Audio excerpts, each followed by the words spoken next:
nós vamos conversar na nossa reunião semanal sobre sistema de justiça, corrupção e impunidade. Vai conversar sobre a demora do judiciário, a demora para a punição e o que nós brasileiros podemos fazer em relação a isso. Vamos conversar sobre a PEC que busca permitir a prisão depois da segunda instância.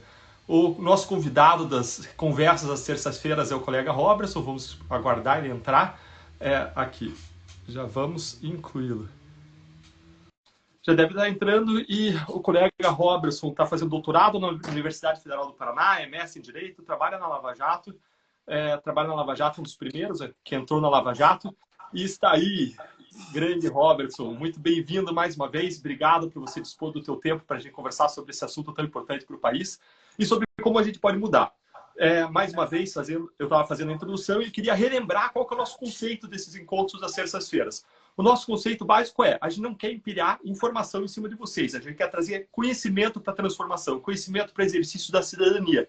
A gente quer mais do que dizer o que está errado para vocês, dizer como que a gente pode alcançar o que é certo. Então hoje a gente vai conversar sobre a dificuldade de punição em razão das nossas 4 instâncias, da demora do sistema brasileiro, em razão da multiplicidade de recursos e vai conversar sobre a PEC, a proposta de emenda constitucional que pode mudar isso, onde que ela está, na mão de quem que ela está e quem que pode, quem é o parlamentar que hoje pode colocar ela para frente e impulsioná-la.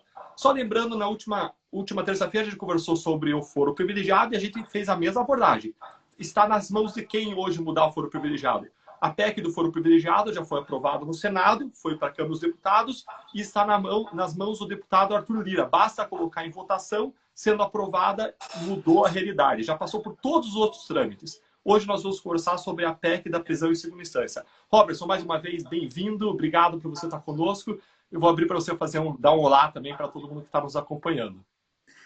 Obrigado, Deltan. É um prazer retornar aqui para a live. Eu agradeço o convite. Desejo uma boa noite para todas, todos aí.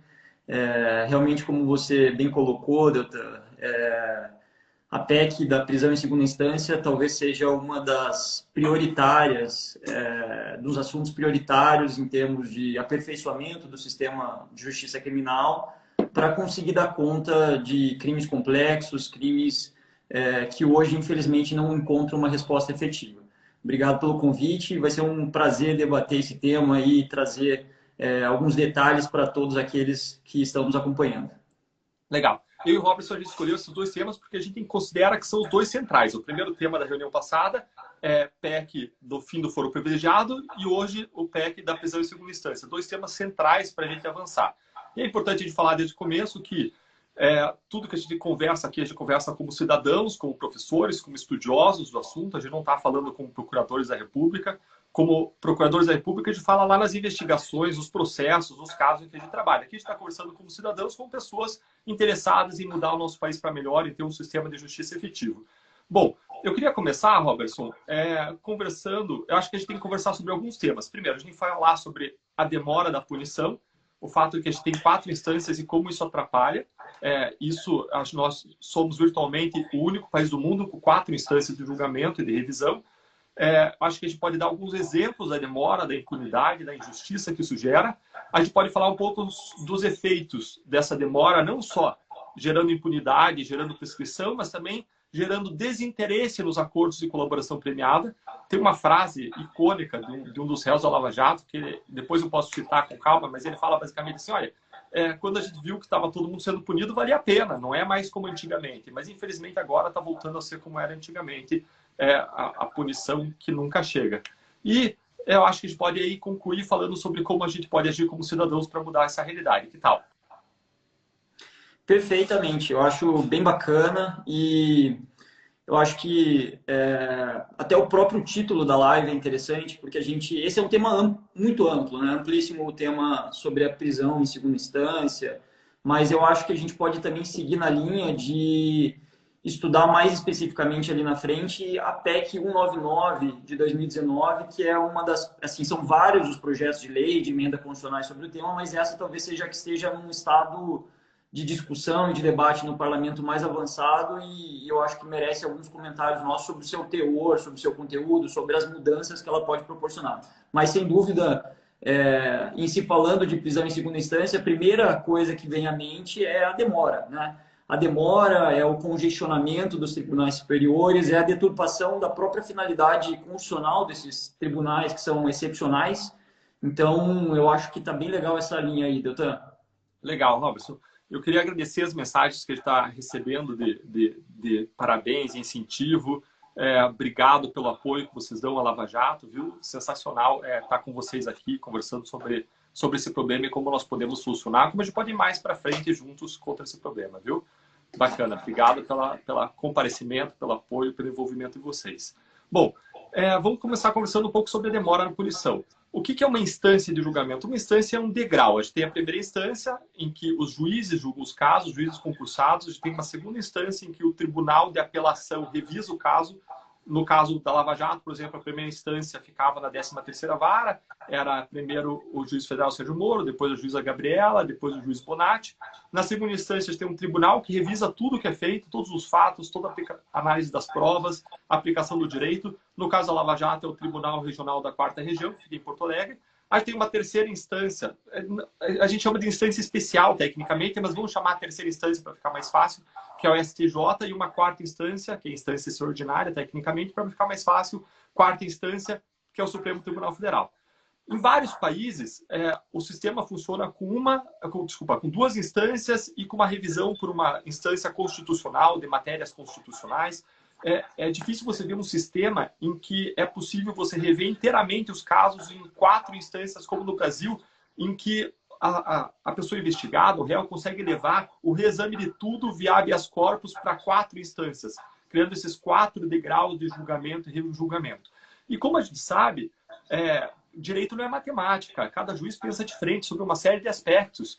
E isso faz com que tenha existir uma tendência institucional do sistema, por causa do modo como funciona o sistema, a favor dos réus e dos investigados. Por que isso? Porque quando se defere um habeas corpus em favor de um réu, em qualquer dessas instâncias, não existe recurso para o Ministério Público contra o habeas corpus favorável ao réu. Então, a gente tem 4 instâncias de julgamento que estabelecem uma tendência favorável ao réu, especialmente os réus de colarinho branco, que entram com centenas de habeas corpus. É muito difícil você levar um caso criminal grande contra réus de colarinho branco, porque basta um dos tribunais ter, em algum momento, uma turma de julgadores em que uma pequena maioria seja favorável à anulação do caso, que você derruba todo o trabalho, toda a história do trabalho, depois de 4, 5 anos o trabalho está feito e parecia consolidado, mas ele cai por terra. Então, essa é uma das primeiras dificuldades que a gente tem em razão do encadeamento de instâncias. Além disso, você me permite só uma consideração que eu acho que é interessante, pode ser que tenham pessoas que ainda não tenham se atentado para essa diferença. A gente está falando aqui de prisão em segunda instância e é preciso a gente diferenciar a prisão por culpa, por condenação, ou seja, a prisão depois de um julgamento, da prisão cautelar, da prisão chamada preventiva, né? Então, existem as duas figuras e, assim, os noticiários, às vezes, não se distinguem. Ah, fulano foi preso, ciclano foi para a cadeia. Não se distingue o motivo pelo qual ele foi preso. No Brasil, eu gosto de dizer que existem quase que 2 justiças criminais, né? Uma justiça criminal é a justiça criminal para os crimes de rua, para os crimes violentos, para os crimes que envolvem flagrante, prisão em flagrante. Essa justiça criminal, ela acaba sendo efetiva por uma razão simples. Na maioria das vezes, ela envolve a prisão dessas pessoas em flagrante e elas são mantidas presas preventivamente, ou para garantir a segurança da sociedade, durante todo o trâmite do processo. Então, traficantes, pessoas que praticam crimes violentos são presos pela polícia militar, muitas vezes eles acabam passando a instrução inteira presos e quando se tem uma sentença definitiva, eles só mudam a figura de uma prisão preventiva para uma prisão por culpa. Só que quando a gente fala de crimes de colarinho branco, a gente não está falando de crimes que envolvem prisão em flagrante. A gente está falando de crimes complexos, crimes que envolvem investigações pesadas, necessárias, demoradas, e que muitas vezes não vão levar a uma prisão preventiva. Em muitos casos não vão levar, não há um fundamento para uma prisão preventiva. Então, quando a gente fala em prisão em segunda instância, após condenação confirmada em 2 instâncias, a gente está falando da prisão por culpa, ou seja, depois do exercício da ampla defesa e depois do exercício do direito ao recurso, e não de uma prisão cautelar, que é uma decisão que um juiz sozinho pode tomar e pode ser sindicada, enfrentada por meio de habeas corpus, reclamações em todos os 4 graus de jurisdição. Só queria fazer esse adendo, porque às vezes eu acho que não fica muito claro, doutor. Boa, acho excelente. Então, olha só, primeiro eu coloquei que o fato de a gente ter 4 instâncias facilita a anulação dos julgamentos. Agora, o Robertson veio e explicou que a prisão acontece normalmente depois do julgamento da culpa da pessoa. Isso acontece depois do julgamento de uma primeira e de uma segunda instância. Em vários lugares do mundo, a pessoa é presa depois da revisão do julgamento em primeira instância, na segunda instância, ou mesmo na primeira instância, né? Então, ele falou que essa prisão por culpa, a prisão definitiva, é diferente daquela prisão que acontece no começo do processo, que é a prisão em flagrante, ou é a prisão preventiva, que acontece quando a liberdade da pessoa, durante o processo, representa um risco para a sociedade. E ele colocou aqui essa prisão por culpa, ela acontece, digamos, em vários países do mundo, depois da sentença, depois da condenação, depois da segunda instância, mas no Brasil, em 2019, se entendeu que essa prisão deve acontecer depois do julgamento das 4 instâncias, depois de não existir mais nenhum recurso cabível. E postergou isso para depois de uma infinidade de recursos em 4 instâncias, quando a gente está falando de réus de colarinhos brancos que têm um acesso privilegiado, né, ao judiciário. Quando a gente vai olhar alguns nomes de recursos, esses nomes de recursos parecem até palavrão. Tem que pegar fôlego para falar. Olha só, olha o nome desse recurso, ó. Agravo regimental nos embargos de declaração, no agravo regimental, no agravo em recurso extraordinário, no recurso extraordinário, no agravo regimental, nos embargos de declaração, no agravo regimental, no agravo número 1249838. Gente, isso é para vocês terem ideia do tamanho das possibilidades de recurso, né? Então, recurso do recurso, do recurso, do recurso, do recurso, do recurso, do recurso, do recurso. Isso só recurso em tribunal superior, não conta nem o recurso do Tribunal de Apelação. E sabe o que é pior, pessoal? Que esse recurso aí, com o nome de uma centopeia, ele impede uma pessoa já condenada, às vezes, em 1, 2, 3 graus diferentes de jurisdição, de cumprir pena. Não se pode mais nem discutir os fatos pelos quais ela foi condenada, mas esse agravo dos embargos, etc. e tal, e aí tem várias nessa fauna brasileira de recursos, cada um com um nome mais comprido do que o outro, ele impede ela de ir para a cadeia quando ela deveria ir para a cadeia, porque ela fez um ato e foi assim reconhecido. Então, esse é o tamanho do problema. É assim. E vejam que nós entendemos que a pessoa só deve ser condenada, só deve ser presa, né? Salvo alguma circunstância muito excepcional que gere a necessidade da prisão preventiva, a pessoa só deve ser presa depois de aferida a culpa e confirmada essa culpa num tribunal de segunda instância. Isso é um parâmetro global de defesa dos direitos humanos. A gente não está defendendo nada diferente do que a humanidade defende como justo, como correto, como algo respeitoso em relação aos direitos das pessoas. Então, até agora... Doutor, se você me permite até acrescentar um pouco nesse ponto, eu acho que é legal a gente fazer essa advertência. Tem 2 princípios que muitas vezes, quando se fala em prisão em segunda instância, algumas pessoas acabam argumentando, mas isso ofende o princípio da presunção de inocência e também falam que isso ofende o princípio da ampla defesa. E nenhuma das 2 afirmações é verdadeira. Em primeiro lugar, a gente tem que destacar que, em momento algum, a gente está disposto, ou seria razoável ou aceitável, abdicar dessas 2 garantias. A garantia ao direito à ampla defesa e a garantia é o duplo grau de jurisdição, ou seja, o direito de ser julgado por um juiz e depois ter o direito de recorrer dessa decisão desse juiz para um outro órgão, no caso, no Brasil, um órgão colegiado. Isso é fundamental, é garantia básica. Ofender isso é defender barbárie jurídica. Então, não é isso que a gente está falando. O que a gente está falando é que, assim como é necessário garantir as defesas, a ampla defesa e o direito de recurso para o acusado, para o investigado, também é necessário garantir os direitos da sociedade. E garantir o direito da sociedade em que termos? Bom, a quem que vocês acham que... quem que paga a conta no Brasil pelo custo ou pelo tempo exacerbado do processo penal em relação ao criminoso de colarinho branco?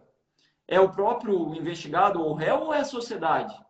É óbvio que é a sociedade. Então, você tem um incentivo para os próprios réus de postergarem tanto quanto possível, quando existe a vedação de execução de pena antes de 4 instâncias, eles postergarem tanto quanto possível esses recursos até os tribunais superiores. E o efeito colateral negativo desse, além do fato de ele não cumprir pena quando deveria, é assoberbar, transformar esses tribunais superiores em tribunais inoperantes. Mas então, só essa advertência que eu acho fundamental que você fez aí, Deltan, Não estamos falando de forma alguma em atacar ou relativizar princípios da ampla defesa ou o princípio da presunção da inocência. É assim, para vocês terem ideia, pessoal, da demora dos casos, a gente, no caso Banestado, lá em 2004, 2005, a gente fez bloqueios de uma série de contas no exterior, bloqueios de dinheiro que estava sendo lavado no exterior, e esse dinheiro ficou bloqueado, e a gente precisava fazer um relatório para os Estados Unidos para dizer como estavam indo os processos. E eu dei uma olhada no relatório de 2017, eu não consegui pegar o mais atualizado agora, mas eu posso reportar para vocês depois. Eu peguei um relatório de 2017 e dei uma olhada, e o que eu vi é que mais de 10 anos depois, 12 anos depois, tinha caso que ainda estava na primeira instância. Ou seja, ainda tinha 3 instâncias para ir. Esse é o grau de demora da nossa justiça. Assim, existem os nossos casos contra réus de colarinho branco, poderosos, que praticam corrupção, lavagem de dinheiro, são casos complexos, eles demoram mais do que casos, por exemplo, de homicídio. Agora, vejam, por exemplo, um caso de homicídio que foi relatado pelo ministro Barroso. Veja o que aconteceu. Ó, foi morto em 1991 Eusélio Oliveira. 1991 ele foi morto, tá? E em agosto de 2016, ou seja, passados aí 25 anos, já tinham morrido o promotor do caso, promotor de justiça, tinha morrido o juiz do caso, o advogado, o delegado tinha morrido, o desembargador tinha morrido, o ministro tinha morrido, e a pessoa condenada, o cara criminoso praticou homicídio que tinha sido condenado, estava com 87 anos de idade. 87 anos. E ainda estava solto, porque o processo não tinha chegado ao fim. É esse tipo de absurdo que a gente precisa acabar. Quando você tem uma justiça que não funciona, uma justiça que demora muito, e em que você não consegue entregar para a sociedade a justa punição que desestimula os crimes, que desincentiva os crimes, você torna o país um lugar em que se passa a mensagem que aqui o crime é possível, aqui a impunidade reina. Vejam, isso impacta, inclusive, pessoal, os acordos de colaboração premiada, que são um instrumento essencial de investigação de crimes de colarinho branco. Quando uma pessoa está sendo investigada e processada por corrupção, que é um crime muito difícil de investigar e processar, por que ela vai entregar informações e provas sobre outros crimes que ela praticou e crimes que outras pessoas praticaram? Por que ela vai fazer isso e vai devolver o dinheiro que ela desviou se ela tem uma larga avenida de décadas aí para responder um processo em que ela pode buscar prescrição, anulação e por aí vai, sem responder por isso, sem perspectiva de prisão pelas próximas 2 décadas? É claro que ela não vai colaborar com a justiça. Ela vai colaborar com o próprio bolso, vai colaborar com ela mesma, vai colaborar com a própria impunidade dela, né? Vai pagar um advogado caríssimo e vai postergar isso por décadas. E veja o que falou sobre isso uma pessoa que colaborou com a Lava Jato. Ele era um ex-gerente de gasoduto da OAS e ele disse o seguinte durante a Lava Jato. Ele disse, olha, antigamente, se estava condenado em segunda instância, você não ia preso. Por que ele estava falando isso? Porque durante a Lava Jato, entre 2016 e 2019, o Supremo Tribunal Federal autorizou a prisão em segunda instância. Depois ele mudou de entendimento e não autorizou mais, tá? Mas, nesse período, o Supremo estava permitindo a prisão em segunda instância. E aí, esse réu na Lava Jato, pessoa acusada por corrupção, lavagem de dinheiro, ele estava falando, olha, antigamente, se você era condenado em segunda instância, você não ia preso. Então, o acordo entre os criminosos era de não falar absolutamente nada. Porque eu poderia ser condenado em segunda instância, até chegar ao STJ, ia demorar mais 10, 15 anos, todo mundo já ia ter mais de 70 anos, e com mais de 70 anos a prescrição corre pela metade da impunidade. Ele já sabia disso. E ele disse, olha, isso mudou a partir do momento em que a segunda instância começou a prender. Essa foi a frase do cara. Veja como o criminoso colarinho branco, ele toma em conta qual é a perspectiva de punição para ele decidir se ele vai ou não praticar o crime, para ele decidir se ele vai ou não colaborar com a justiça. E quando a gente tem um sistema que permite recursos infinitos, a pessoa não vai presa nem depois de 25 anos, como foi nesse caso de homicídio, que é um crime mais simples do que esses crimes de corrupção, de lavar dinheiro para processar e para punir, quando a pessoa não vai presa em 25 anos, tendo um bom advogado no crime de homicídio, isso abre uma larga avenida para a impunidade. Grande parte dos nossos réus por corrupção e lavagem de dinheiro, eles praticam crimes já numa idade avançada. Avançada, eu digo assim, vamos dizer aí, não assim, avançada, hoje, né, se for falar que a idade deles é avançada, vários de nós vamos ter idade avançada. Mas várias pessoas praticam crimes aí nos seus 50 e poucos anos, 60 e poucos anos, e o que acontece é que o processo demora tanto tempo que boa parte deles vai morrer sem que tenha tido justiça, sem que tenha sido punido se ele praticou, claro, os crimes. Né? Deve ser punido. Deve ser punido para que isso desestimule, porque quando ninguém é punido, você cria uma nova regra. A regra é de que pode praticar aqueles crimes, que pode corromper, que não tem punição. Né? Passa uma mensagem errada, uma mensagem equivocada de que aquilo é aceitável na sociedade. É a mensagem subliminar que se passa.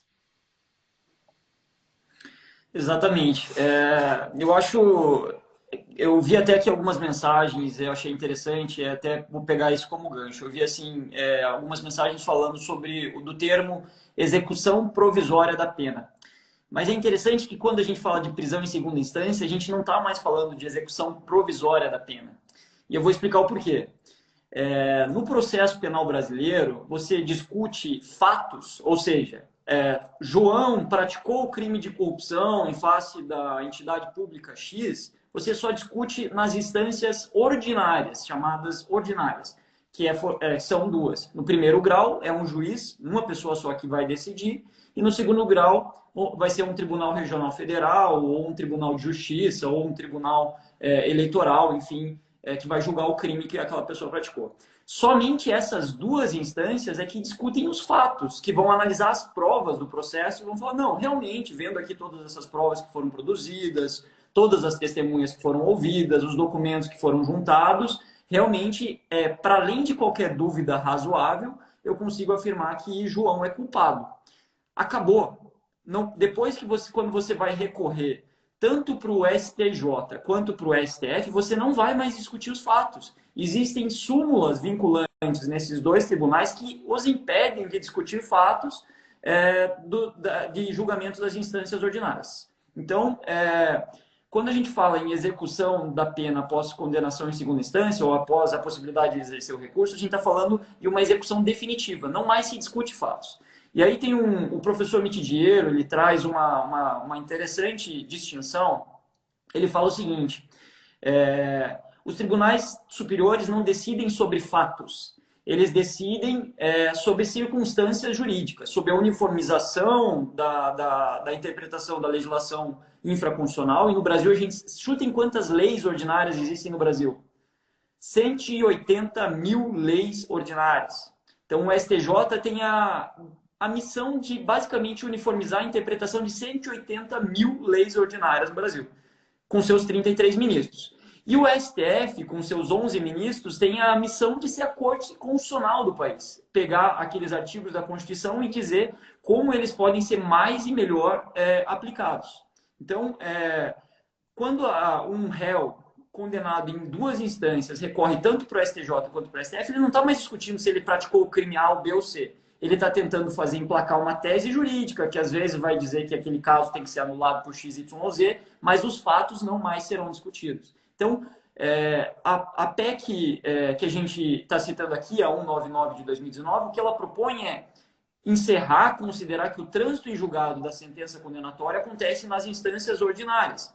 E aí isso é muito importante porque os graus de recurso especial e extraordinário realmente se tornam excepcionais. E com a finalidade fundamental que eles têm, que é debater de forma aprofundada, com calma, com reflexões apropriadas, as teses jurídicas que vão balizar a aplicação da lei nos tribunais inferiores. Agora, vocês acham que funciona hoje um STJ e um STF, eu posso até depois resgatar os números se o Detran não estiver aí, com dezenas de milhares de processos sendo ajuizados, recursos todos os meses. Vocês acham que eles vão conseguir, na agenda desses 33 ministros do STJ e 11 ministros do STF, conseguir julgar e exercer suas funções constitucionais apropriadamente? É lógico que não. Na live passada, o Deltan citou números da Suprema Corte Americana, lá eles julgam menos de 200, 300 casos por ano. Isso aí é o número que, muito provavelmente, o ministro do STF julga antes do café da manhã num dia de processos. Isso não está certo. Primeiro porque eles não estão exercendo a função primordial, que é a de uniformizar, dar a palavra final sobre a interpretação constitucional, e segundo que eles não são cortes recursais, não devem ser. Então, e tem mais um fator aqui que eu vou acrescentar, que é fundamental. quem que consegue fazer seus recursos especiais, extraordinários, quem que consegue fazer eles chegarem no STJ e no STF? É o réu que não tem acesso a uma defesa, que vai ficar ali se dedicando com vários advogados dedicados ao seu caso? Ou vocês acham que o crime de rua, aquele banal, aquele do flagrante, vai chegar à tese dele no STF, no STJ, para ele não executar a pena? Na maioria das vezes, não. Na maioria das vezes, não. Então, você cria uma disparidade, você quebra o princípio da isonomia ao diferenciar réus que conseguem fazer seus processos chegar até a quarta instância e réus que não conseguem. Simplesmente porque não têm acesso a advogados que queiram, a qualquer custo, manejar recursos nessas cortes, seja porque a Defensoria Pública está soberbada e não consegue dar vazão a todos os recursos necessários. Então, também por isso essa é uma medida necessária, por uma questão de isonomia. Legal, professor. Você mencionou, vim aqui buscar. No STJ, em 2018, entraram 346 mil casos. 346 mil casos novos entraram no STJ em 2018. Em 2019, entraram 374 mil. Só para lembrar o parâmetro de comparação que o Robertson mencionou, na Suprema Corte norte-americana são menos de 200 casos julgados por ano. E a gente está falando aqui de casos que entraram mais de 300 mil. Então, não tem como funcionar. Se não foram aplicadas cláusulas restritivas para só subir casos que representam uma série de outros casos menores que são julgados em primeira instância, casos emblemáticos, muito bem pensados, muito bem decididos, a gente não vai ter um judiciário funcional. Como é que funcionou a questão da prisão depois da segunda instância ao longo das últimas décadas? Bom, desde a Constituição de 1988, o Supremo Tribunal Federal, até 2009, entendia que era sim possível prender a pessoa depois do julgamento em segunda instância. A pessoa depois de condenada e mantida a condenação em segunda instância, a pessoa ia presa. Aí, em 2009, o Supremo mudou o entendimento, julgando um caso, ele passou a entender que a pessoa só poderia ir presa depois do julgamento do último recurso na última instância. E esse entendimento valeu até 2016. Em 2016, já no auge da Lava Jato, o Supremo Tribunal Federal reverte aquele julgamento de 2009 e passa a dizer que pode sim prender depois da condenação em segunda instância. Isso vale até 2019, tem uma mudança de um voto do ministro Gilmar Mendes, ele reverte a posição dele que ele tinha colocado em 2016, e com essa reversão da posição, o que acontece é que, a partir daí, por uma maioria de 6-5, foi assim, um julgamento por uma apertada maioria, se proíbe de novo a prisão depois da segunda instância. Bom, e com essa nova posição no Supremo, qual é a nossa perspectiva hoje? A gente não vê uma movimentação para que esse caso seja redecidido pelo Supremo nos próximos meses, ano. E a melhor solução para isso hoje seria a aprovação da PEC 199, que tramita na Câmara dos Deputados e que prevê o trânsito em julgado depois da decisão em segunda instância, como o Robertson explicou. E vamos falar um pouquinho dessa PEC, Robertson. Não sei se você quer antes conversar um pouco mais sobre o arcabouço teórico, algum princípio, alguma coisa que você queira trazer, algum dado, ou se a gente pode falar já dessa PEC. Eu acho que a gente pode falar da PEC, daí a gente vai pegando outros temas a partir dela, Deltan. Legal. Talvez eu gosto de, às vezes, tentar trazer uma imagem, assim, porque com a imagem fica mais clara. Assim. Uma imagem que eu gosto de utilizar nisso, e antes de trazer essa imagem, eu vou fazer uma ressalva. Eu não acho que o Supremo ou que o STJ... eles são morosos porque os ministros que lá trabalham querem ser morosos. Lógico que não, eles estão, assim, o número de processos que eles julgam é muito expressivo. Eles simplesmente não conseguem julgar num tempo razoável todos os processos que estão lá nas mesas virtuais deles. Então, eu gosto da seguinte imagem, de pensar assim, imagine que a cada minuto no Brasil são praticados, assim, milhares de crimes, de todas as naturezas. Uma boa parte desses milhares de crimes que são praticados, ela nunca vai ser descoberta. Né? Assim, quando é descoberta, nunca se vai se descobrir o seu autor. Aí já tirou uma parte dessa faixa. Daí uma boa outra parte dos crimes vai virar um boletim de ocorrência na polícia, uma representação para o Ministério Público e vai se iniciar uma investigação. Um certo número desses casos, você vai chegar a uma autoria e uma materialidade do crime se vai ajuizar uma ação. E são, assim, todo dia no Brasil, na justiça criminal, são ajuizadas, assim, centenas de processos criminais.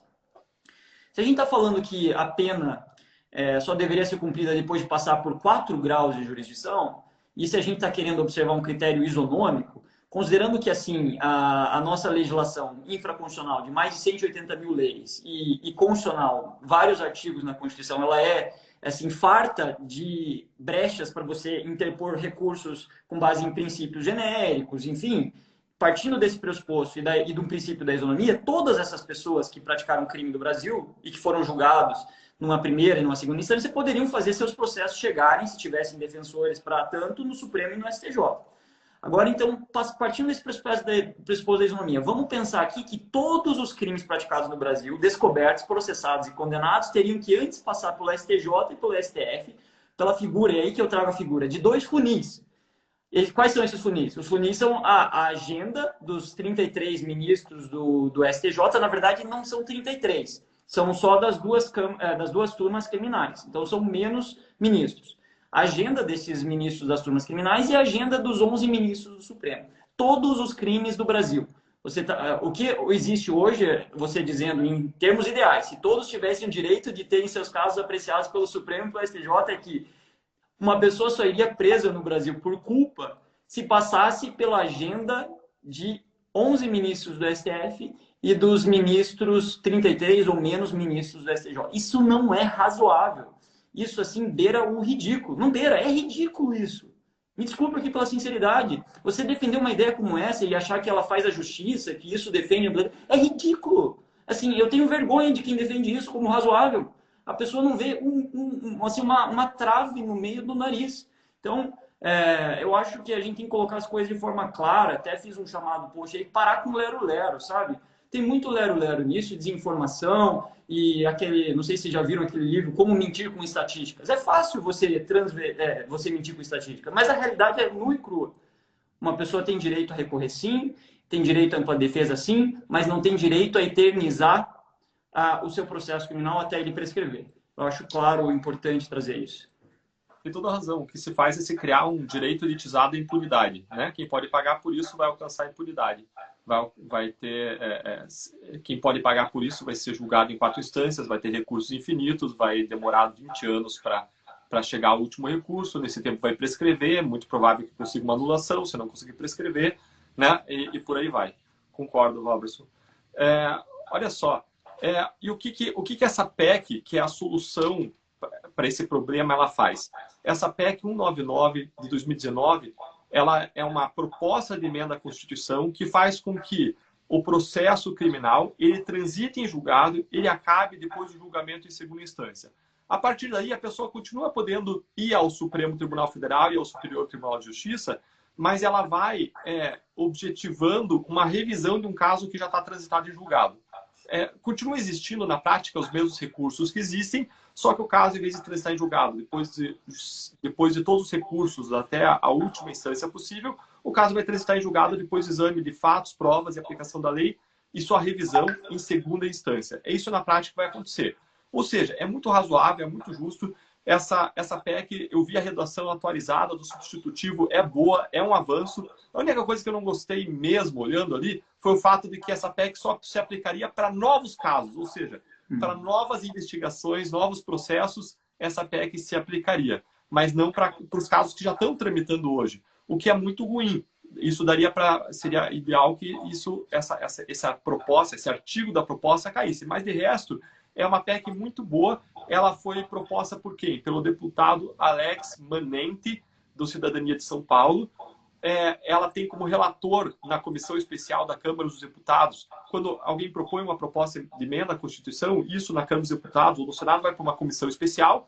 Foi proposto dentro da Câmara dos Deputados, foi para uma comissão especial de deputados federais.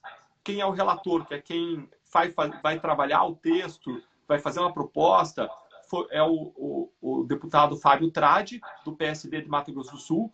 Ele trouxe essa proposta, que é uma proposta boa, ele trouxe um substitutivo à proposta original, deu uma enfraquecida, mas ainda é uma proposta boa. Eu entendo eles fazerem concessões para eles buscarem aprovar. Se for para ser aprovado como tal, é um grande avanço, pode ser uma concessão que a gente entenda, né? Porque você vai trazer um grande avanço, ainda que se aplique só para o futuro, vai ser um grande avanço para o futuro. E agora, do que depende o avanço disso? Depende de o presidente da comissão especial, que é o deputado Aliel Machado, aqui do Paraná, do PSB. Alô Paranaenses, é um deputado aqui do Paraná, da região de Ponta Grossa, no Paraná. Depende que o deputado Aliel Machado, que é o presidente da comissão, coloque o parecer do relator Fábio Tradi em votação.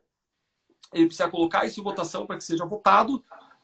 Em seguida, aprovado na comissão especial, vai para o plenário da Câmara dos Deputados, vai depender então, do presidente da Câmara, Arthur Lira, e aprovado isso na Câmara dos Deputados, isso vai para o Senado Federal. Isso depende, claro, de uma prioridade e agenda dessas pessoas. Agora, quando a gente fala de justiça criminal e tendo visto tudo que a gente viu na Lava Jato ao longo dos últimos anos, a corrupção que graça no país, a gente precisa colocar um torniquete nisso. A gente precisa fechar essa torneira por onde escorre o dinheiro público. E isso passa, sim, por uma justiça criminal efetiva. Não é o único caminho, não é a única solução. A gente precisa de outras mudanças mais profundas que ataquem as causas também da corrupção. Mas isso é necessário. Você mudar a equação de risco e de custo-benefício da corrupção é absolutamente necessário para a gente reduzir a corrupção no nosso país. E hoje, então, se você, se eu, se o Robson, como cidadão, a gente quer que essa PEC avance, a PEC 199 de 2019, se a gente quer que avance, o que a gente tem que fazer? A gente tem que pedir para o deputado Aliel Machado, que é o presidente da comissão, colocar isso em votação na comissão. Uma vez aprovado, a gente vai pedir para o presidente da Câmara dos Deputados, e eu deixo aqui o meu pedido pessoal para o deputado Aliel Machado, para que coloque essa PEC em votação. É algo que os brasileiros, em geral, querem. A gente escuta, a gente vê uma demanda existente por mais integridade e contra a impunidade. A gente não quer viver no país da impunidade. A gente quer viver num país em que a justiça funcione de modo igual, de modo justo, com respeito à ampla defesa, aos direitos humanos, mas que funcione contra todos os criminosos, não só contra o pobre, mas também contra o poderoso. Excelente, doutor. E eu acho bacana, a gente está falando aqui de uma série de obstáculos na luta contra a corrupção. Eu acho legal a gente reconhecer o seguinte, pessoal, não existe mudança, não existe resolução do problema sistêmico da corrupção no Brasil que não por intermédio do parlamento. Não existe solução que não por intermédio de medidas estruturais. Não existe um caso na justiça que seja capaz de realmente mudar esse cenário que hoje tanto nos magoa, que tanto causa prejuízo à nação. Então, eu sei que, por vezes, é uma tendência do ser humano generalizar, mas eu queria fazer aqui uma ressalva que é importante a gente reconhecer os políticos que estão buscando o aprimoramento da legislação criminal, os políticos que estão buscando um bom debate, estão colocando as coisas de forma clara. A gente não pode colocar todos os políticos como se fossem um perfil só, entende? Então, do mesmo modo que existem políticos lá que estão sendo processados, já alguns condenados criminalmente, alguns que, assim, por suas manifestações públicas se colocam contra uma série de medidas imprescindíveis para o combate à corrupção, existe aqueles que são justamente o contrário, que são pessoas que estão comprometidas, estão colocando medidas importantíssimas.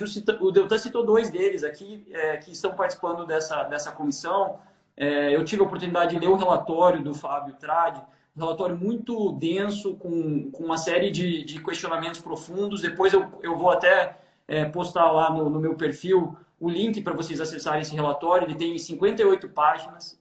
Ao mesmo tempo que ele tem 58 páginas, ele está bem direto ao ponto. Eu recomendo muito a leitura de quem ainda tem um pé atrás com a prisão em segunda instância. Está muito legal. Como o Deltan colocou, o ato de legislar ele envolve muitas vezes concessões recíprocas para se conseguir uma maioria. E pode ser que a gente veja aqui uma fragilidade ou outra, podemos debater isso, mas assim, o cerne da PEC 199 está muito legal. O deputado Manente, ao propor essa medida, ao buscar sempre trazer ela para a discussão pública, ele faz um belo trabalho também. Então, eu acho que é importante, se a gente quer mudar o Brasil por meio de mudanças realmente necessárias, se a gente quer reconhecer a corrupção como um problema complexo, que demanda soluções efetivas, a gente tem que reconhecer aqueles que estão fazendo um bom trabalho no parlamento. Eu acho que essa é uma oportunidade para isso também. Então, não podemos colocar tudo como se fosse uma coisa só, que ninguém presta. Isso não é legal. A gente tem que diferenciar e valorizar aqueles que estão buscando realmente mudar o sistema. E isso é bem importante. Queria só fazer essa ressalva aí, Deltan. Legal, bacana. Eu estou vendo os comentários aqui, o pessoal até elogiando alguns deputados que têm lutado contra a corrupção no parlamento. Acho que tem que existir esse reconhecimento, isso é muito importante. Eu não vou mencionar o nome de ninguém aqui, mas nos comentários estou vendo o pessoal lembrar de algumas pessoas que estão trabalhando pela aprovação dessa PEC, que é muito importante.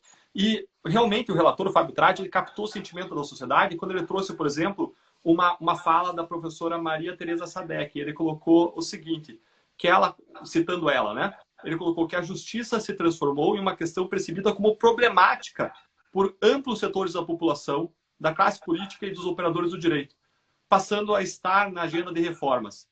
E disse ainda que tem diminuído consideravelmente o grau de tolerância com a baixa eficiência do sistema judicial e, simultaneamente, tem aumentado a corrosão do prestígio do judiciário. E ela segue dizendo que, de fato, as instituições judiciais, apesar de há longo tempo criticadas, saíram da penumbra confortável e passaram agora para o centro das preocupações. E se acentuaram as críticas e a queda dos índices de credibilidade. Vejam que o judiciário está realmente sob holofote, ele não está prestando a jurisdição de acordo com o preceito constitucional do direito ao julgamento num prazo razoável do processo. Ele não está garantindo justiça material nos casos criminais em razão dessa demora. Rui Barbosa colocava que justiça lenta é injustiça institucionalizada. A gente tem um cenário de injustiça institucionalizada relacionado à lentidão e nós precisamos mudar isso. E qual é o caminho para mudar? Um seria a reversão do julgamento do Supremo Tribunal Federal, mas a gente não está vendo isso no curto prazo. Outro caminho é a aprovação da PEC 199 de 2019. E se nós queremos mudança, mais uma vez, a gente não pode ficar esperando que ela caia no nosso colo como brasileiros. A gente tem que construir o país em que a gente quer viver. Por isso que a gente está fazendo essa live, por isso que a gente está trazendo informação, para que você saiba quem você pode cobrar, como você pode agir, aonde você pode reclamar, para quem pedir. Nós precisamos hoje que, especialmente, o presidente da comissão, o deputado Aliel Machado, do PSB do Paraná, coloque em votação essa PEC. E, para isso, se você quiser também, a gente precisa agir, a gente precisa pedir, nos manifestar, nos posicionar. Amanhã eu vou estar fazendo uma live sobre autismo. E o tom é o mesmo, gente. Se a gente quer mudanças do sistema, se a população não está sendo adequadamente atendida num direito essencial à saúde, um tratamento adequado para autismo, não adianta a gente ficar esperando que a solução venha de cima para baixo. A gente tem que nós precisamos nos articular como cidadãos e construir essas soluções e buscar as pessoas responsáveis por implementar essas soluções e cobrar delas, propor, construir, levar informações e pedir a mudança do estado de coisas. A gente precisa se envolver mais como cidadãos. É assim que a gente vai ter mudança no nosso país. É isso aí, doutor. É isso aí. Não é pedir demais, pedir para que tenha uma justiça que respeite o direito, de um lado, dos réus investigados e, do outro lado, o direito da sociedade, né? O direito à segurança. A gente não pode jamais deixar de considerar o seguinte: se um processo, por exemplo, de um grande corruptor, alguém que ocupa uma posição de destaque econômica ou política, enfim, pelo cargo público ou político ou econômico que ele ocupa, se o processo de corrupção por ele demora 10, 15, 20 anos, talvez até a prescrição, durante todo esse tempo, ele, nessa interpretação atual do direito brasileiro, ele vai poder fazer tudo como se nada tivesse acontecido. Então, se ele for um parlamentar, ele vai estar legislando nesse tempo. Se ele for um empresário corruptor, ele vai estar corrompendo nesse tempo. Isso não é legal. Isso não é legal porque, assim, uma outra função da justiça criminal é você, enfim, retirar essas pessoas, ressocializá-las, permitir que elas tenham, assim, a dimensão do comportamento prejudicial que elas tiveram. Então, a efetividade, a duração razoável do processo é fundamental. Uma justiça que tarda 15, 20 anos não é justiça, né? Isso é óbvio. E um outro ponto que eu acho, assim, eu não canso de dizer, todas as democracias consolidadas do mundo, juiz de primeiro grau é respeitado, não é o ministro Nelson Jobim gosta de uma expressão que eu acho fantástica. No Brasil, o juiz de primeiro grau é juiz de passagem. Juiz de passagem, gente. Juiz que, assim, decide, mas tudo bem, eu recorro, a tua decisão um pouco importa. Isso não é legal. assim, a gente tem que guardar deferência para as decisões judiciais de primeiro, de segundo grau, para as instâncias ordinárias. Isso fortalece o Poder Judiciário como um todo, isso traz segurança jurídica. A gente não pode viver num sistema onde o primeiro grau é simplesmente um degrau que pode ser derrubado na instância seguinte, né? Então, a gente precisa levar essas coisas, se colocar essas coisas para todos refletirem, né? As mudanças que a gente precisa são complexas, a gente não pode tratar de forma simplista, né? Assim, Robertson, você trouxe um ponto que eu queria colocar fazer uma comparação, tá? Imagine que você mora num prédio e que tem vários moradores e vocês elegem um síndico e que vocês descobrem várias evidências robustas e que esse síndico está roubando o prédio, está roubando todos vocês. A questão é, você vai deixar esse síndico continuar sendo síndico ao longo dos próximos anos, provavelmente voltando à posição de síndico no futuro? Não! Você vai querer tirar ele imediatamente. Se você tem evidências robustas de que ele está desviando o dinheiro do prédio, você vai tirar ele daquela posição.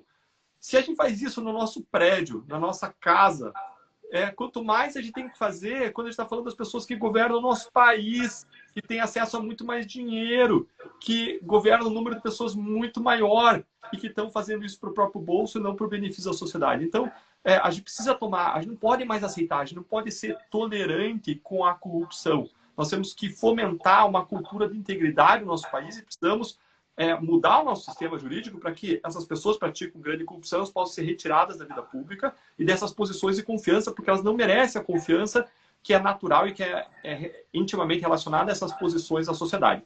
E eu queria já nos encaminhar para o encerramento. Eu e o Robertson, a gente combinou, a gente prometeu um outro que a gente ia ser mais breve, a gente já quebrou o nosso tempo que a gente tinha programado, de pouco mais de meia hora, a gente já está se estendendo, mas eu queria encerrar e queria deixar com você, Robertson, mais uma vez, a mensagem final dessa live, o que você gostaria de dizer para as pessoas sobre a prisão em segunda instância, sobre como elas devem agir na vida e cidadania em relação a essa PEC em particular. Poxa, eu agradeço a todos que nos acompanharam aqui, os comentários são sensacionais. Eu acho que, como você colocou, Deltan, essa é uma causa que depende de todos nós. A paralisia, a desesperança não vai nos levar a lugar nenhum. Então, a gente pode pensar em uma série de passos concretos para trazer esse nosso anseio enquanto cidadãos brasileiros de priorização nessas medidas, como o encerramento do foro privilegiado, a prisão a partir de condenação em 2 instâncias.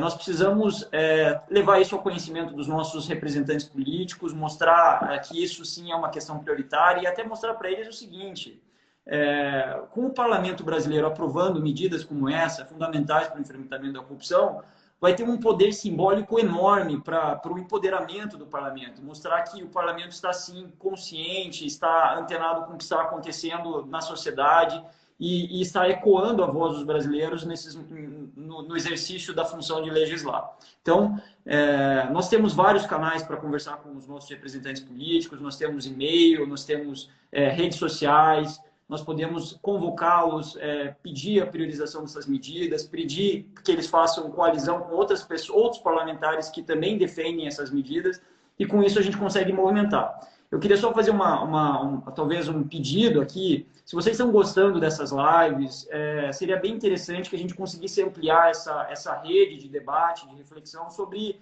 os obstáculos na luta contra a corrupção no Brasil. Então, se você puder marcar aí pessoas na live ou nos posts seguintes, acho que tanto o Deltan quanto eu vamos tentar postar depois a live na íntegra. Se você puder marcar as pessoas, não só para que elas vejam esse vídeo de hoje, mas também para que elas possam participar da próxima live, acho que seria super interessante. Quanto mais pessoas engajadas e debatendo esses temas, melhor eu penso para o Brasil. E assim, fiquem completamente à vontade também para nos mandar sugestões de temas próximos, nos mandar assim, ponderações. Olha, eu achei que você não considerou tal argumento, que tal você tratar na próxima live. A gente quer interagir com vocês, a gente quer ouvir, a gente quer um canal de comunicação de ida e vinda. Então, muito obrigado por todos aí. Mais uma vez, especialmente para você, obrigado pela oportunidade e pelo convite para participar. Legal, pessoal. Eu que agradeço. Isso aí, pessoal. Comentem mesmo, nos peçam coisas. Infelizmente, os comentários agora da live eles não ficam disponíveis depois por alguma razão. Eu vou disponibilizar esse vídeo, essa nossa live, de modo permanente lá no Instagram.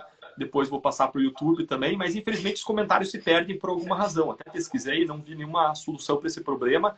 Então, se você quer chamar alguém, minha sugestão é que você deixe como comentário do vídeo que vai ficar salvo. Nos coloque lá também questões, perguntas, pontos, sugestões de temas. E a gente volta na próxima terça-feira. A gente quer levar essa live permanente toda terça-feira, às 7 horas, por algum tempo, para trazer informações e conscientização para exercício dos nossos direitos como cidadãos brasileiros.